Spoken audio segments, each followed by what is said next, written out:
How to fix Steam Market not working or not even loading. Now in this video, I'm going to show you two specific troubleshooting steps for you to bypass this kind of issue while you're currently encountering this on Steam. So the first is to clear cache directly from your Steam client.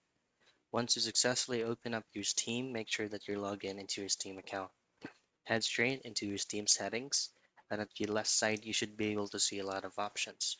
You just need to scroll down into downloads, and then you should be able to see clear download cache. Click on clear cache and it will automatically clear any types of glitches or issues that you're encountering on Steam client and try to re-log in into your Steam account once again. The other thing that you can do is to access your Windows search and type in CMD. Then choose on command prompt. Make sure to run this as an administrator. And then from here, all I have to do is to type in these command.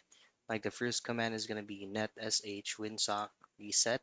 Once you hit on enter, type in the second command, which is going to be ipconfig space /flush DNS, hit on enter. Restart your PC and try to re-access Steam Market if it is already working. So those are the things that you can do for you to fix Steam Market not working or not even loading.